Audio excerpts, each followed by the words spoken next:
Hello everyone, welcome to back my channel. I hope everyone is having a wonderful day. Before starting the video, please go ahead and hit the subscribe button. At Society, Phyllis runs into Nick. They complain about Summer still being in Milan. She has to finalize the deals for the new hires. Phyllis thinks it's more about her new guy. Nick wonders if he should go over and play the dad card. Phyllis learns he's going to Europe again and asks why. Nick tells Phyllis about the mysterious invitation from Aristotle Dumas to his private summer home in France. Phyllis rants that she's been doing everything to see him and Nick did nothing. Nick tells her he's not the only one who got an invitation. Phyllis learns his parents and Michael got one too. Nick asks what happened in DC. Phyllis says nothing. Dumas wasn't there. He'd probably already gone to France. She should be on that guest list.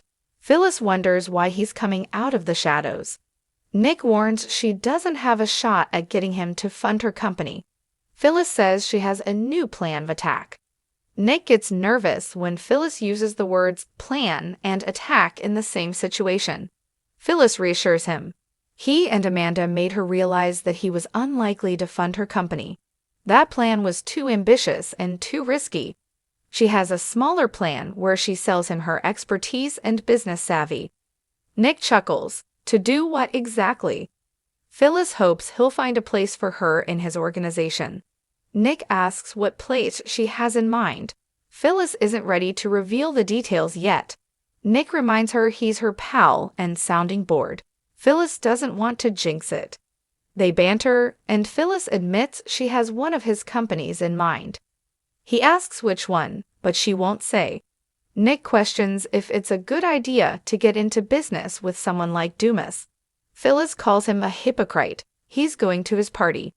Nick argues they're defending themselves against a potential attack. It's offensive defense, so they're prepared when he comes after Chancellor.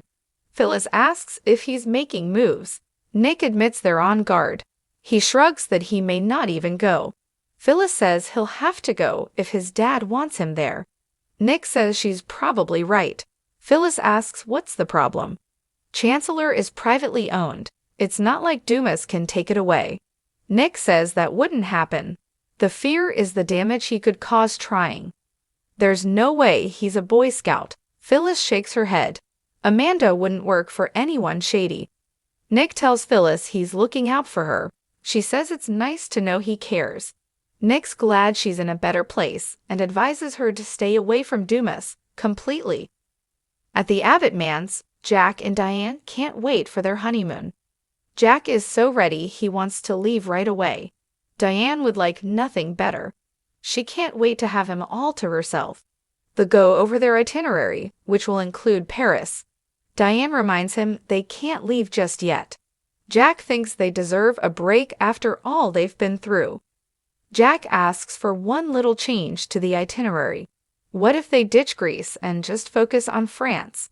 She realizes he wants to take Dumas up on his invitation. Jack thinks Diane is just as intrigued about Dumas as he is. They're all intrigued by the mystery. Diane shrugs. There's only one way to find out. They'll accept the invitation. Jack thinks the Friday the 13th date could be ominous. He shares that Billy got an invite too. Diane finds it all suspicious. She then tells Jack she already altered their itinerary. She knew once the invitation arrived, there would be no changing his mind. Jack kisses her and wants to take her upstairs. At the athletic club, Claire tells Kyle she shared a pull-out sofa with her mom in Cole's suite. Kyle thinks she must be exhausted. Claire says her dad woke up feeling worse again this morning. She's really worried about how weak he is. It scares me. They go over Cole being too stubborn to seek medical advice. She's worried he'll let this get worse before he realizes he can't fight it alone. Kyle tells Claire her dad could be recovering as they speak. She needs to go home and rest so she doesn't get sick herself. Claire has to go into the office.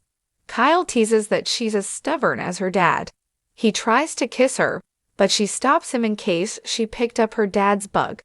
They go over the successful party. Kyle hopes her grandfather comes around. Jack and Diane appear and ask after Cole. Claire thanks them for asking, but she has to go. Kyle can fill them in. Once she's gone, Kyle says Cole's not really better, and the worry is taking a toll on Claire.